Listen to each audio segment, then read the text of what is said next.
नमस्कार शेतकरी बांधवांनो, आज नमो शेतकरी महासन्मान निधी योजनेच्या नव्या हप्त्याबाबत महत्त्वाची माहिती समोर आलेली आहे. जर तुम्ही अजूनही हप्त्याची वाट पाहत असाल, तर हा व्हिडिओ शेवटपर्यंत नक्की पहा. मिळालेल्या माहितीनुसार ज्या जिल्ह्यांमध्ये अद्यापही हप्ता जमा झालेला नाही, त्या उर्वरित जिल्ह्यांतील पात्र शेतकऱ्यांच्या खात्यात आज दुपारनंतर टप्प्याटप्प्याने रक्कम जमा होण्याची शक्यता आहे. त्यामुळे बँक खात्याची वेळोवेळी पडताळणी करत राहा. आता कोणकोणत्या भागातील शेतकरी या टप्प्यात समाविष्ट आहेत ते पाहूयात.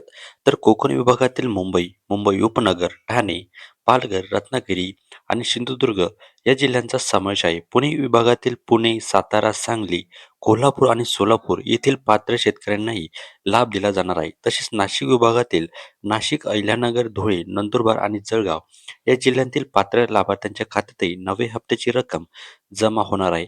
आता सर्वात महत्त्वाचा प्रश्न, हा हप्ता कोणाला मिळेल? ज्या शेतकऱ्यांची पीएम किसान योजनेची वैध नोंदणी आहे, आधार क्रमांक बँक खात्याशी जोडलेला आहे आणि आवश्यक पडताळणी पूर्ण झाली आहे, अशा पात्र शेतकऱ्यांना नव्या हप्त्याचा लाभ दिला जाईल. याशिवाय ज्यांना मागील हप्ता यशस्वीरित्या प्राप्त झालेला होता, अशा पात्र लाभार्थ्यांना या टप्प्यातही प्राधान्य दिले जाण्याची शक्यता आहे.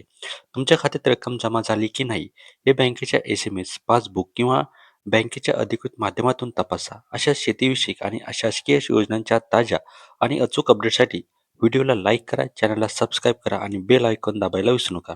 भेटूया एका पुढच्या नव्या व्हिडिओमध्ये. तोपर्यंत धन्यवाद.